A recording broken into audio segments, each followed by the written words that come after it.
Nothing defines Minnesota quite like its 10,000 lakes, and we got to keep them beautiful. Post on social media using the hashtag #ChooseChill to help Coors Light, KFAN, and Conservation's Minnesota protect the lakes, rivers, and waters we love.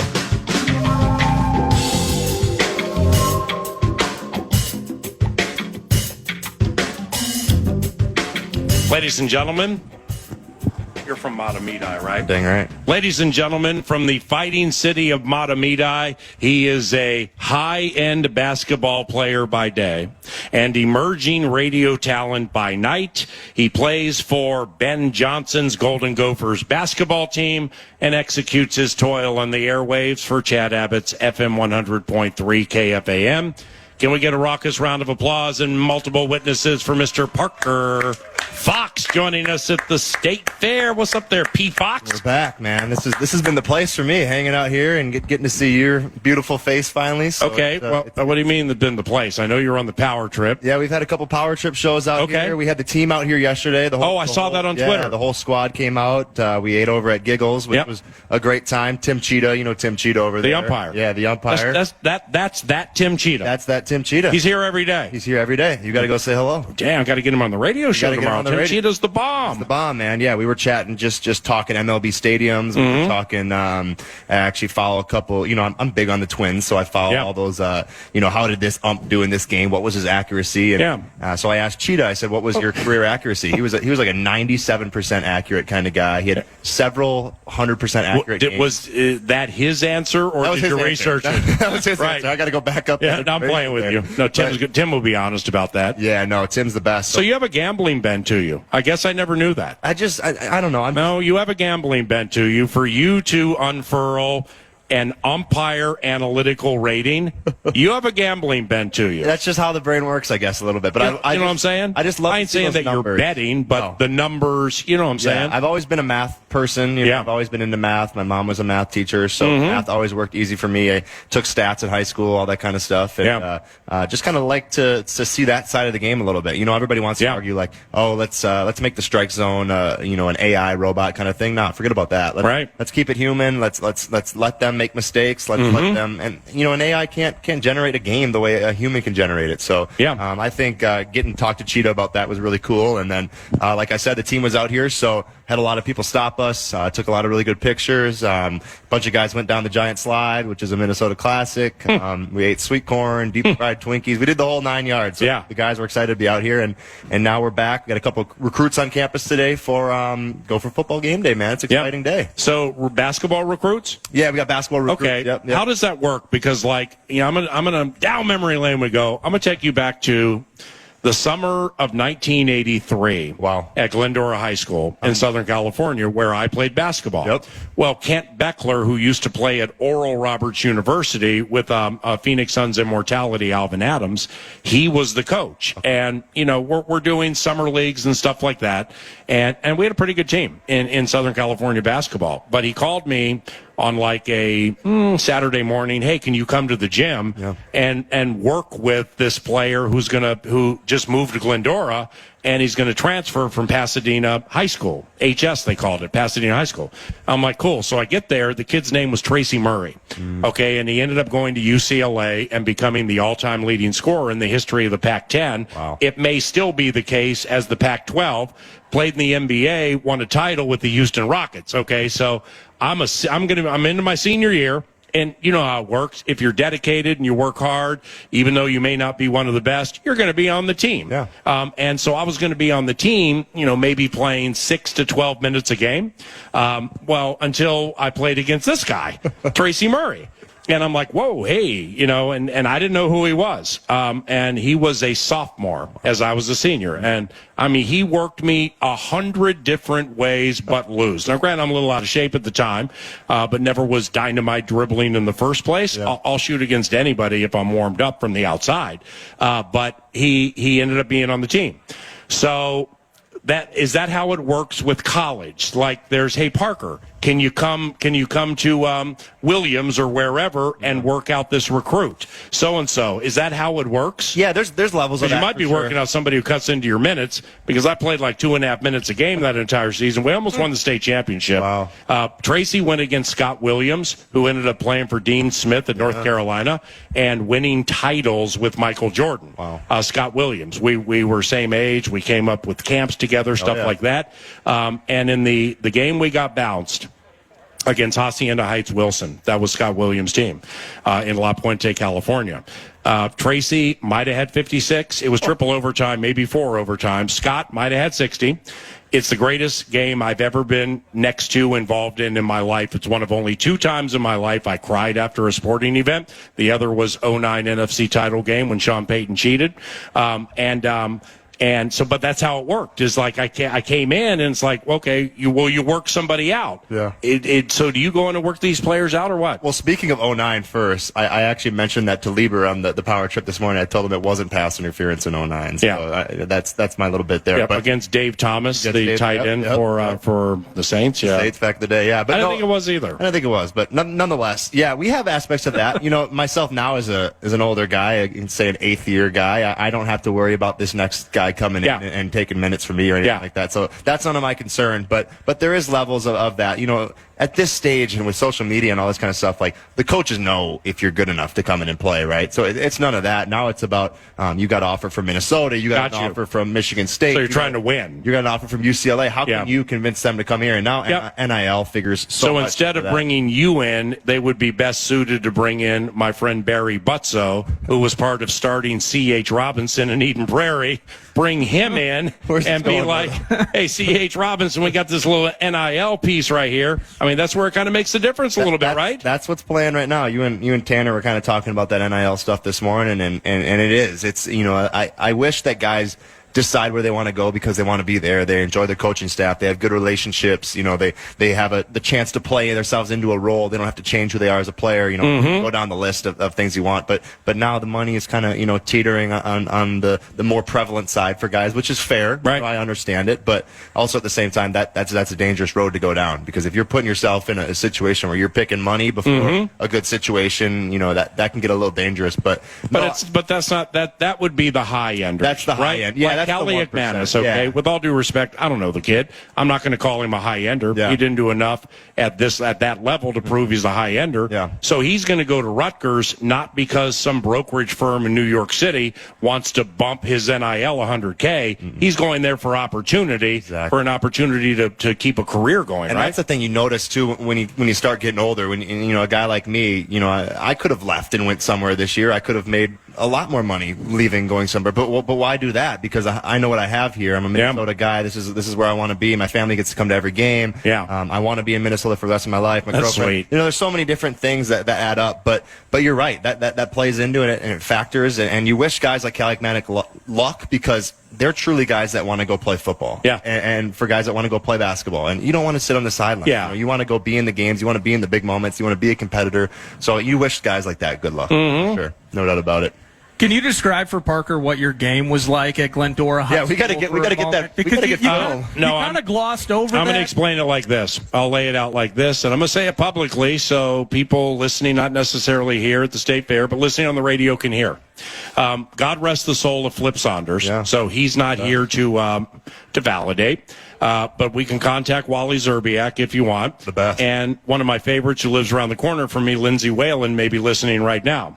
Ask them what happened to them when I played 3 games of horse against them. See? They lost every game. Hey, that shooting's the separator, Nordo. Well, it depends on how you shoot it. Can you shoot over the backboard? Can you bounce it off the court and bank it in?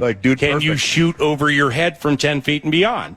I used to be able to do that. Man, I grew up in Washington, D.C., where if you didn't have tricks in my neighborhood, you weren't getting out on the court. That's true. So the dribbling part was always boring to me. Forget about that. The defensive part was always boring. The stuff you got carries on for the rest of your life. When Chuck Person first emerged with the Indiana Pacers, that's me. There you go. 26-30. Just give me the ball and let me get my feet set, and we'll be good. All right. But yeah, I played. And Lindsay and I are very close now, so I'm not. I can share this now. It's not like it's a big story or anything. Best, yeah. But AJ Mansour came with us to videotape it, and I went down to Target Center to play horse against her. It never made it to whatever.com because I beat her twice, and she wasn't happy when I hit a 35-footer to dagger her with the E. She's a competitor, for the second man. game. Yeah, I know. She's a competitor. Right. She went to her left hand, and she made a mistake. She went to left-handed shots and stuff. Well, I got no left. I didn't have any left when I was playing with Tracy Murray. So she stopped using the left, or she would have beaten me. Yeah. But that was 15 years ago. I'm 58 now, which means, like if you and I were to get out there on a court and stuff, it wouldn't work unless I had a week to get ready for it. You give you a week. And then chip chair chance. We'll see what happens. We'll give you a week. Those calves are in shape anyways, so you don't got to worry about those things. You're my man. The beauty of it is I'm not lying about any of that. It's 11:17. That's Parker Fox. He plays for the Golden Gophers basketball team at Parker Fox 24 via Twitter. And now, are you going to the Gophers game tonight? Of course you are. Oh, yeah, I wouldn't miss it. Of course you are. I wouldn't miss it, man. You're going to sit by Tanner time? I'm going to sit next to Taylor. They got the Walter Cup out there today. Who's Taylor? My girlfriend, Taylor Heisey. Yeah, what kind of cup? For whom does she play sports? So, yeah, they won the PWHL championship, PWHL Minnesota. If wow. Watching them at all. Your girlfriend's hockey immortality. She is. She's the best, man. She's the best. And then last night they won the Beauty League championship, that little Pro-Am deal. So, yeah, she's doing a lot of winning right now, and they have the cup at the game tonight. So they give her some pretty good seats. And as athletes, we don't get the greatest seats. We kind of got to sit in the top of the student section. So I'm going to work my way down and sit next to her. Those are NIL problems. In the 10th row. That sounds a little better to me than the top. Those are NIL problems because, we could follow that up with like, hey, this is not going to be Parker's walking around the fair with a cup looking for donations because of his lot in life. That's not the case at all. It can't be. Within the last 2 months, you've been to Turks and Caicos and Telluride. That's on the parents' dime right there. Well, great. That's fine, but you're still on the trip. That's true. Which is awesome. That's true. And the ESPYs prior to that. Oh, yeah. It's been one heck of a ride for Mr. Fox. How about your summer, man? I've been a good +1, PA. That's all I've been. I've been a good +1. Oh, that's good. I listen and I follow directions. And that gets you to pretty good spots. What's Turks and Caicos like? Oh, it's Lieber's place, if you didn't know. But I thought Bahamas was his place. He's got a lot of He's places. a Turks and Caicos. Oh, see, I've never been. It's awesome. Yeah, it's very. And you were there it wasn't like a cruise, 8 hours. Yeah, just a week there in town. Just kind of. Nice. My mom's a really traveling kind of person, so she's on TripAdvisor finding all the places. Yeah. And you just you go to this beach and you sit there for a couple hours, then you go to the next beach, and you go to the grocery store, and you kind of just immerse yourself in that culture. And it's a lot of fun. What would Turks and Caicos fare be? What would food be? Yeah, like plantain. Yeah, stuff it's like plantains. That? They got a lot of jerk chicken. Yep. They do all. It's Jamaican type stuff. Yeah, it's got all that Caribbean vibes. It's got the lobster, the shrimp. They do a lot of curry. Yeah, which is right up. Yeah, which is right up. Not here. Are you kidding me? Exactly. How great does that sound? Yeah, I know. It's a good time, but it's that's awesome. Yeah. Did you bring Taylor? She did not come. She was in Lake Placid, USA. Oh yeah. USA had training camp out there, so she spent about 10 days out in Lake Placid, which is just that inconvenience Team USA stuff. Yeah. Stuff you got to do. Yeah, she had to, be on the red carpet and at ESPN.com at the ESPYs. ESPYs, it's tough. I understand. Yeah. It's really an exhausting schedule. You're trying to find a couch for the new place. Kwesi Adolfo-Mensah would call these champagne problems. Yeah. It's about the only way to put it. It's a nice term. Seriously speaking, help me with this because my daughter goes to college in Colorado. Yes. And being in Boulder, I have heard of Telluride. I didn't even know it existed until a year and a half ago.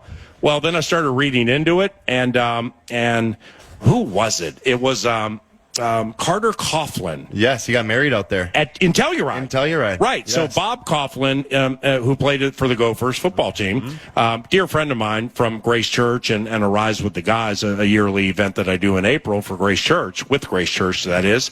Well, his son Carter is special team stud, linebacker for the Giants. Yeah. Got married in Telluride 2.5 months ago. First time I'd seen pictures from Telluride and stuff. I understand it's difficult to get in there. Is that true? It is, yes. You got all the high rollers out there. Oprah's got a place out there. Wow. Ralph Lauren has a 20,000 acre ranch out there. So those guys can fly their G5s and their private jets into Telluride. There's actually a landing strip, but it's not for commercial flights. Yeah. You got to fly into Montrose, an hour and a half away. And, you do? And drive down. So, does Delta go in there? Yeah, United, I think. Okay. American does it. I think that's about it. So, yeah, we took the United route and got the scenic bus ride down.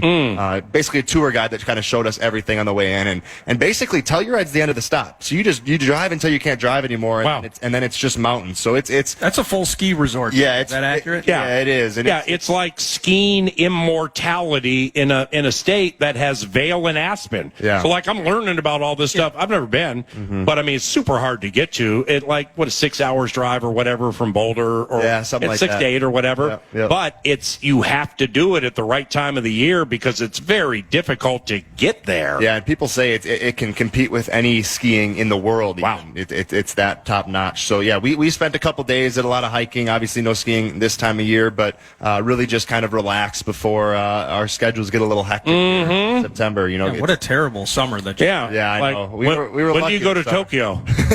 I haven't even. That's got to be next, right? I've never flown. I've done Mexico and all the Caribbean trips. Yeah. But I've never done the Europes. I've never done the Asias. That's kind of next. Well, 2026 Olympics is in Milan. Cool. Do you have a passport? Yeah, I do. Yeah, so you're ready. I'll be all right. I'll be good to go. Do your Gophers hoops have any preseason Puerto Rico? You know what's and funny? Invitationals preseason get those frequent. Didn't flyer they used to miles? play in the Bahamas and do something like that? Yeah. So the thing is, they're supposed to do it every 4 years, and I'm on year 8, and I haven't done a foreign trip yet. So I'm like, where the heck is this going here, man? So I've kind of struck out on that, and I don't have a year 9, so I won't be able to make one. But we're going down to Orlando. We got a Thanksgiving tournament in Orlando. We got a little pool there of Wake Forest, Wichita State, and Florida. Florida has a freshman. He's 7'9". Jeez. Yeah, he's the tallest teenager He's ever. bowl. 7'9", Olivier Ryu. Wow. I think Can he play? Yeah, who knows? But he's 7'9". Yeah. So he better be able to play. How tall's Wemby? 7'3"? 7'3", 7'4". 7'3", 7'4"? He had 5 more inches, and it's like this kid is massive. and Wemby still may be growing. I mean, he might grow another inch and a half. What is he, 20? Yeah, he's young. Seriously. He's probably younger than that. Right. So, He might be younger than that. I know. Some of these kids are just... I still can't get over the athleticism. Wemby looks like the combination of a praying mantis and a walking stick. I love the praying mantis part of it. But somehow, I mean, he's got tremendous footwork. Yeah. He's more durable. He's still banging against big NBA cut out of stone bodies. It kind of is. Well, that's why they got Keldon Johnson. I mean, that's it's a good like, point. That's a good Keldon, point. here's the deal. You get in there and you can be Kendrick Perkins. Yeah. I'm going to sit back here and be Giannis. Giannis plus hitting these threes. Yeah, and Popovich did a good job last year of really limiting his minutes, introducing him into the NBA. See a Gopher jersey here. We'd love to see it. Sky Umah. Sky Umah, baby. He really introduced him in the NBA. I think it can be so tough for some of those foreign guys because it's such a different brand of basketball. As we saw this summer with USA, we expected USA to go in there and run everybody, but it's a different game, and everybody saw the talent, the physicality, and the different spacing that it took USA to win games. Yeah. They needed to go with that lineup down the stretch with LeBron, KD, Steph Curry to really win games. Ultimately, they have more talent, but it's a different game, and we saw that with USA basketball this Let me summer. ask you something really stupid. Is there no goaltending in Olympic basketball? Are there little rule nuances? There's something like that, I think. There is, yeah. So it's not offensive. So if your team is shooting and the ball's on the rim, you can't go put it in. But defensively, once the ball hits the rim, as long as it's on the rim, you can go out there and swipe it off. Oh, geez. So that's a FIBA rule, which if you watch any games back, which I have Don't you done, want that? I would want to play 100%. with that rule. So I played with USA. Hey, buddy. I played with USA basketball in Rio de Janeiro and Sao Paulo, Brazil, a couple of years ago, and they told us that rule on the flight. So basically, I was like, I'm going to take advantage of this as much as I can. So every free throw box out, instead of boxing the guy out, just go and jump. And if the ball's on the rim, but if you mistime it, yeah, then it could be a then you're an L. Then it could be an L. Because now you're on TV and it's like, look at him. Look at James Naismith here reinventing the game. So then how many goaltendings did you have the first time? Yes. Yeah, I had a couple. I had a couple. But if you watch LeBron, he was actually, there was one instance where he got mad at Anthony Davis because there was just a clear, obvious one where the ball was just sitting there on the rim and Anthony Davis didn't go swipe it off. LeBron's like, what are you doing? And ain't caring about that. No, you kidding me? Forget about that. I mean, we're going to be down 13 to Jokic and the Bogdanovich from Atlanta. Yeah, he was hooping. With 10 minutes to go, and we ain't going to trip and we're still going to win. No. I mean, it was unbelievable They looked so beaten that game. They were done. Yeah, I mean, it's like, okay, now it's going to be the arrogance of the United States of America in the first place, where they're going to be like, okay, that's it, dog, I want to go home. Yeah. Let's just let this thing go. No, they fought back. They dug deep, and they got all the money, man, in exciting fashion. What's up, Common? Common's in the house. No, it was a great, I think, that way it happened was awesome, because everybody expected them to go in and win by 30, but we want to see good basketball. We want to see the excellence, the Steph Curry. They say Steffortless, the way he shoots the ball. And Joker got some excellence. Oh yeah, for sure. So except when he's shooting those threes out of shape. I know. How many out of shape players was it? Obviously they were out of shape, but they're so good. It's crazy. They can execute it and get up to 90 points and win games. But like Embiid was out of shape. Yeah. Joker, I mean seriously, Joker was just huffing and puffing up and down the court. Well, he's back in Serbia catching trout out of the river with his mouth. So trying to run with his horses. It's all those foreign guys. It's Doncic, he looks out of shape. Jokic, he looks out of shape. But then they go out there and then they kill us, man. They're phenomenal players. Do you think France is this like a golden generation potentially they're entering? Is this a sleeping giant? I mean, they had a bunch of ballers. Picks. The Olympic team's absolutely fantastic. Oh, Wemby was on that team, right? Wemby's on the team. Stifle, Fournier. Yeah, Bilal Kulal. Koulibaly or whatever. Yeah. So I don't know. I'm into the draft. I love the draft. I live to keep updated. But I think just the dominance of European basketball is big, and French, players seem to be a hot pool right now, and we're seeing the NBA, which is great. It's a global game, man, and that's what it's all about. So I'm sorry. Oh, go ahead. Wrong part of the track. No, but I think it's trending in the right direction. Still got to work on that, pushing through distraction on the radio. This is Parker Fox at Parker Fox 24. He balls for Ben Johnson's Golden Gophers basketball team. Fantastic on the radio, as you can hear. And when we return, we'll talk about Turks and Tracy Mutt. We're going to talk about how the North Carolina football team hasn't won a true non-conference season opening road game since the mid-'80s. They're here tonight. You don't want to be on the wrong side of 39 years of history. And Parker's going to be at the game. This is 9 to noon. Come join us at the 2024 Minnesota State Fair live from Carousel Park like PA is right now. And it's all presented by Mesh, Besher, and Spence. We'll be broadcasting live through Labor Day. Come buy your favorite fan merch and learn about your shot to be the Mesh, Besher, and Spence Rube of the Day. And guess what? You win a prize pack. Get the full details now at KFAN.com. Keyword calendar. 11:34 in the neighborhood being Carousel Park, adjacent to the grandstand at the Great Minnesota Get-Together, 9 to noon into its penultimate segment on its penultimate day of shows from the State Fair. And Parker Fox, who will be joining 9 to noon and assumedly the power trip during the course of the Golden Gophers football and basketball season. That's going to be a lot of fun with Parker playing significant minutes for Ben Johnson's team. Parker does play significant minutes for Ben Johnson's team, right? Yeah, a little bit. Well, I know, but you've got new players and you got transfer portals and L's and things. Oh, it's a changing landscape for sure. But I think we got a good core coming back with me, Dawson Garcia, Mike Mitchell, three guys that were playing 30 minutes plus down the stretch. You like the squad? I like the squad, man. It's always fun to get new guys in. It's difficult early to get, I think so much of it is you want to go out and play basketball, but you got to familiarize yourself with your new teammates. You got to do things like this. You got to come to the fair. You got to get out on the lakes. You got to immerse yourself in being a Minnesotan a little bit. Yeah. And that's how you authentically do it. So right now it's kind of just been our building blocks as a team, getting to know each other, getting to just get out on the court. So many times we want to install offenses. We want to, get our defense installed, all this kind of stuff. But you kind of just need to throw each other out there and just play basketball. And it can be a hodgepodge of different things, and you might mess up and things might go wrong for a while. But at the end, that's how you're going to learn, what each person does. Is this guy cut or does this guy space out? How is this guy on the post? Can he make the bounce pass? Can he skip it over the top? What does this guy like to do defensively? Is he aggressive to block shots, or is he going to go take a charge?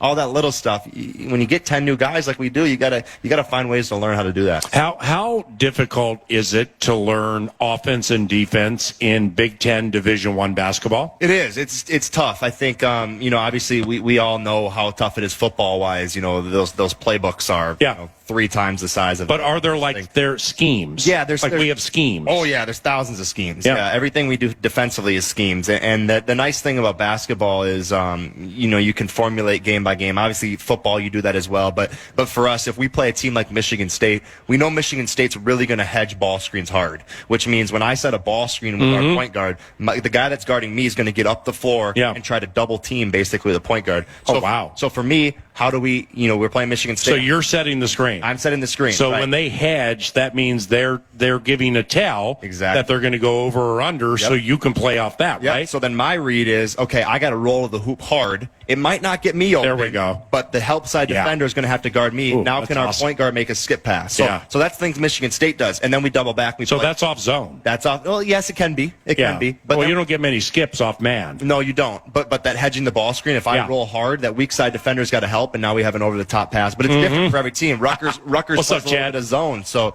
Rutgers playing zone. Sorry, Chad Hartman, KFAN Immortality, now with CCO. That's why I clumped. Love the guy. Go ahead. But no, it's different for every team, and then offensively, it's the same way. Where we have 1,000 different plays, and we're not going to use 990 of them. But we're going to use this 10 for this game, and then defensively, our game plan might be a little different. We mix in a little zone defensively here and there because we got a lot of really good length and size. Yeah. But everything changes day by day. That's why you got to be so locked in when you go on the road.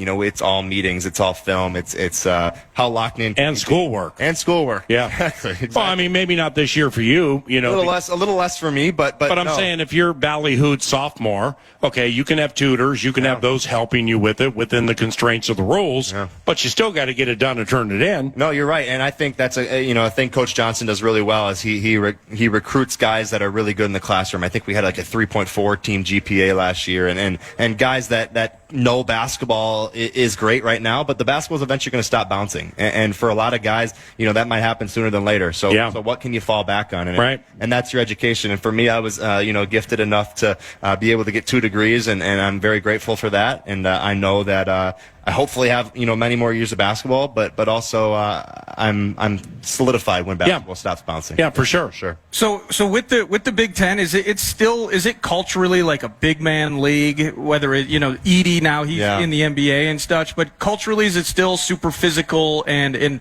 looking for the 7-footers and who can kind of be the best at that? Yeah, it is. And you look at a team like Purdue, who's been the top of the Big Ten for years. They've had Zach Edey, but now they double back and they got 3 or 4 more 7-foot-plus guys in their roster. And I think it's the way it's reffed, too. The Big Ten's referees have always said to be the more physical referees, and we see that in the NCAA tournament. At Hightower, right? Exactly. Hightower's one of the best. So, we have a more physical league, and, So then there's more sensitivity to the whistle in the tournament. Exactly. So then you have 2 SEC teams playing in the tournament, and they call fouls all the time, and now they're not calling fouls, and guys are getting mad and this and that. But no, the Big Ten's always been that big physical league, and for a guy like me who isn't that physical super specimen guy, but I have my speed and my athletic ability, it's actually kind of an advantage for myself because I know that this guy's going to be physical. Okay, can I step in and take a charge? Or, okay, this guy's guarding me. He's a big physical big. I'm just going to go right around him and dunk, to the side of him. So that's something that I've learned, obviously, with the injuries back to back. I've been able to kind of sit there and,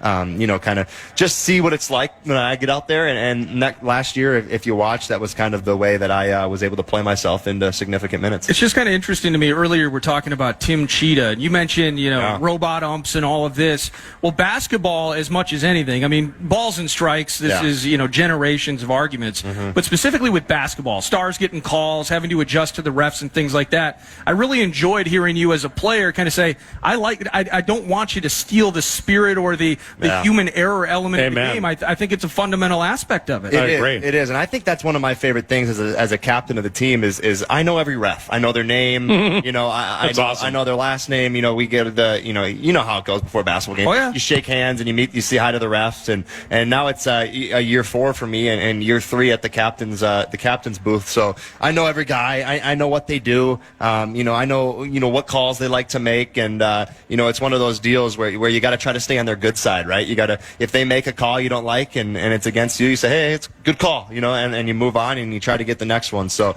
that's something for me where it's like that's a part of the game. It's an aspect of the game that I enjoy, and it's something that I find myself good at. So how many plays are there? Plays, of course, there are plays. Yeah. How frequently are there matchups when? What's your number? 24? 23. 23. When Pete Fox 2-3 is out there and you wave off the pick.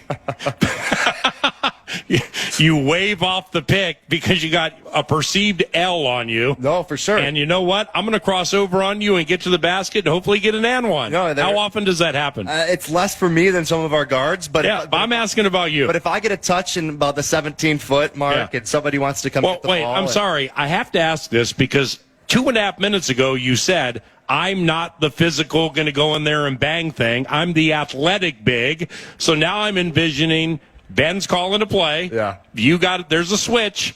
You got the L. If I got the switch, then I'm bringing the shoulder and the chest. Just like you. So would you back him in, or would you try to cross over on him, free throw line extended? So for me, it's all about patience, right? It's all about getting to my spot. And for me, it's a couple back down. You got a shake? Yeah, I get a little dream shake a little bit. Get to that spot, shooting over the defense. But for me, if there's a switch, you got to expose the switch, right? And 100%. As a coaching staff, they always teach us, hey, if you got the advantage, go score. My dad always taught me when I was growing up, if you get to the rim, it's a hoop or a whistle. So that means I'm either finishing the shot or I'm getting to the foul line. Yeah. And getting to the foul line is key, as we watch in the NBA. It's so key now. A guy like Joel Embiid, who's top of the league, he's getting to the foul line 15 times a game. When he hits every one. Yeah, he doesn't miss. He's unbelievable at the line. Yeah, he's unbelievable. Okay, so like being down on the block. Yeah. All right. So do you like the jump hook? Yeah. Okay. Is the jump hook is not utilized that much anymore? Kareem's sky hook. Yeah. Why nobody has mastered that or done that?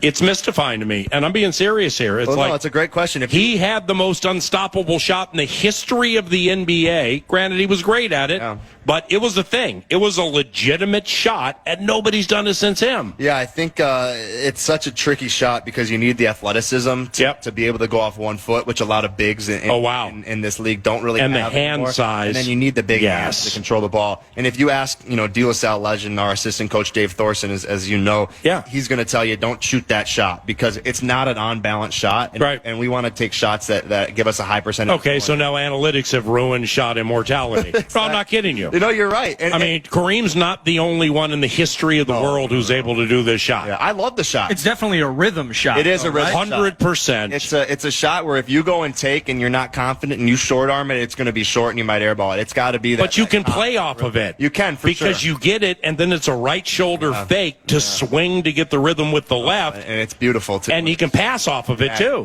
So is today's, like, the floater, or some guys like Jimmy Butler are so good, like, that's still a vulnerable spot. Is that kind of the evolution of it? Like the Butler types will find their way for those short jumpers. Yeah. We watch Mike Conley and the floater bit works so well off potentially the threat of the alley-oop to Rudy. Is that an evolution of that? Yeah, it is. And I think, but nobody wants the teardrop anymore. Nobody wants it. Analytics have ruined the teardrop also. It has. Well, they have. And specifically Mike Conley, he does such a good job of coming off that ball screen. And now I'm playing 2-on-1, right? So if the big steps up on me, it's a lob to Rudy. If the big doesn't step up, it's that little kiss off the glass. And Mike, as a lefty, does it so well with his right hand. But that's a skill that a lot of guys don't have, being able to switch hands in the air. And that's something that I was fortunate. Kyrie got us with it. Kyrie's phenomenal at that too. But I was very lucky. Both hands. My dad installed a 10-foot hoop inside our house. Not much room, but enough to shoot a floater and to do layups. And he would make me go up there and not make, because I love to do it as well. But you can go up there with shoot different hands, 1,000 shots a day with my left hand, and that's awesome. Me to really be confident shooting with the left hand, and it's a skill that a lot of guys don't have. So you're saying shooting jumpers? Not jumpers, no, just little touch shots. Yeah, those are hard. And that's the thing too. It's a guy in my position where, if you watch me play, I'm all about the energy, I'm all about the hustle. If I can get a loose ball and I'm in the right position, okay, now can I put it up with my left and be confident to score that? So that's something that you need to have. I can't wait till Doc Olson gives me some tick. I can't wait to come watch you play this year because I can't wait to come to Williams and watch you play, man. It'll be exciting. I feel like I got a surrogate in the game. I'm going to wear my game-worn 2-3 with no T-shirt. Let's go. That's awesome. I appreciate you. Enjoy the game tonight, okay? Yeah, go. Hey, Parker Fox, ladies and gentlemen, from your Golden Gophers basketball team. This is Salt of the Earth right here, man. That's my main man. He's super gifted. 11:45, 9 to noon, puts a wrap on this Thursday after this on KFAN. Mesh, Besher, and Spence, thank you for the fan stands. Everybody purchasing shirts and sweatshirts and ponchos and hats and everything from the Pro Shop. Thank you very much for your patronage. And most importantly, thank everybody for listening to KFAN when you do. What's going on, Jack? Good to see you. What's going on over there, Mr. Naylor? But thank you for listening to KFAN when you do. And we genuinely appreciate it. And hopefully all of us who have been blessed enough to call careers using microphones, talking about sports or topics like that, recognize we serve you. We serve you. It's if you're looking for distractions, if you're looking for humor, if you're looking for biting commentary, we're here for you. And the minute anybody in these positions forgets that, hopefully they are forgotten in this spot one day. Because we're here to serve you, and you guys have been so dedicated to KFAN for so long. I just can't thank you enough. So thank you very much. We'll be here tomorrow doing the Friday Football Feast. And on behalf of Max Fuller and Eric Nordquist, I'm Paul Allen. God bless all of you. Have a wonderful day. The program is next. Bye.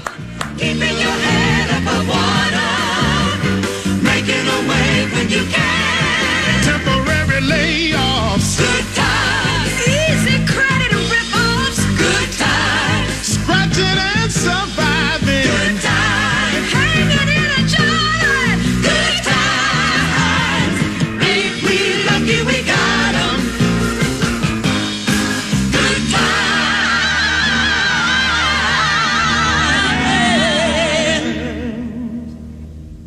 Podcast today's Paul Allen Show, or listen back to previous show and interviews by going to the iHeartRadio app or KFAN.com.